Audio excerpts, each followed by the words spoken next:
Ma'am, kanina nabanggit nyo na parang nagsisi yung Pangulo na kinuwang running mate si VP Sara. Kailan siya nagsisi, ma'am? Wala po tayo sinabing nagsisi. Ang sinabi lamang po natin ay malamang tama po yung tinura ni VP Sara na dapat hindi na siya tumakbo na Vice Presidente.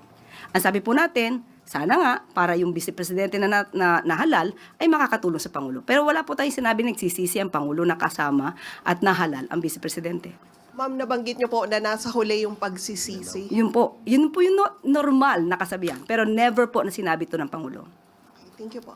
CUSEC Vice President Sara Duterte said in a speech in Davao City, she said this in vernacular, but the OVP provided the translation na simula ro nung nag-resign siya as Deputy Secretary, lalo na nung nag-proclaim siya or nag-declare as tatakbo for the presidency, marami daw ang nag-cancel ng invitation sa kanya to speak dahil hindi daw nila gusto na pag-initan sila ng administrasyon. And also at one point, she said, naisip niya kung anong mangyayari kung tumakbo na lang siya as Mayor of Davao City instead, kung hindi niya na tinuloy yung pagtakbo bilang Vice President. Doon sa una muna niyang binanggit, no, na parang siya ba iniiwasan o kinancel ang, tama pa? Kinancel ang invitation. Mismo, ang dating Pangulong Duterte ang nagsabi na may mga pagkakataon na ang Vice Presidente ay sinungaling. Ipapakita ko po ang isang article at binanggit din po ni dating Pangulong Duterte na ang kanyang anak na si VP Sara ay isang drama queen. Dito pinasinungalingan niya mismo ang sinabi ng dating Mayor Sara Duterte sa isang issue ito.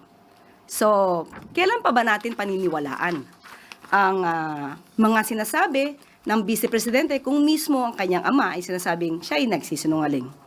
At patungkol sa pagtakbo niya na kung sana ay nanatili na lamang siyang mayor sa Davao City, muli sumasang-ayon tayo sa kanyang tinuran. Mas maganda po nga sana kung nanatili na lamang siyang mayor sa Davao City at nahalal natin ang isang Vice Presidente na tutulong sana sa ating Pangulo.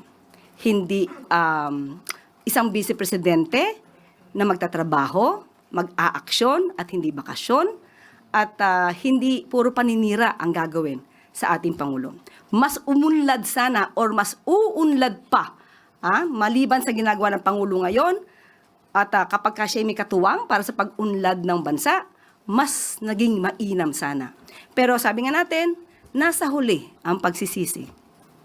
Yusek follow-up, she said in a statement yesterday that hanga siya sa tapang ng mga alleged former security detail ni Zaldico na naglakas loob magsalita, saying that their testimonies and the information of alleged cooperation between some Philippine officials and ICC investigators should not be sidelined, and that the allegations made by the alleged former soldiers strengthened her claim that the ICC has long been present in the country, even during the time of the supposed kidnapping of her father.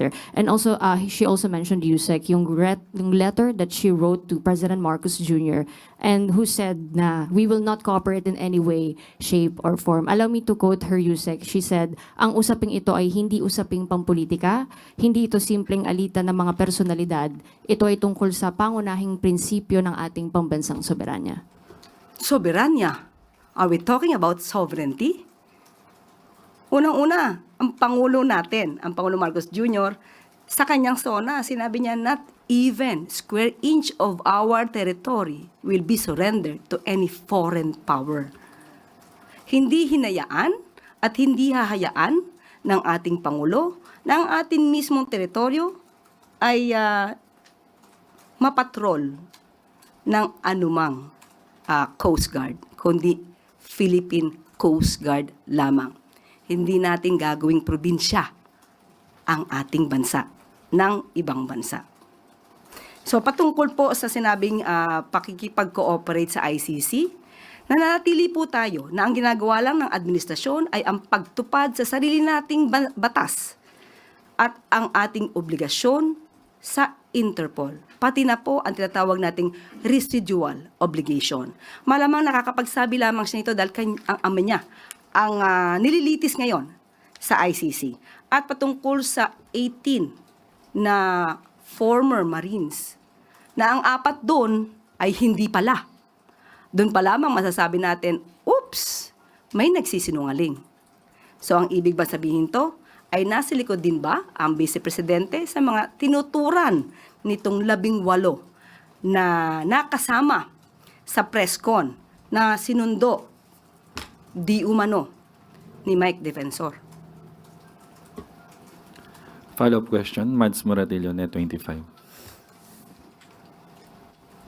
Hi, ma'am.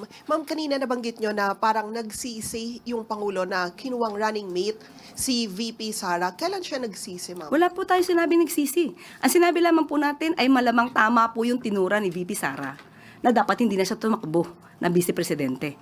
Ang sabi po natin, sana nga para yung Vice Presidente na nahalal ay makakatulong sa Pangulo. Pero wala po tayo sinabi nagsisisi ang Pangulo na kasama at nahalal ang Vice Presidente. Ma'am, nabanggit nyo po na nasa huli yung pagsisisi. Yun po yung normal na kasabihan. Pero never po na sinabi to ng Pangulo. Thank you po.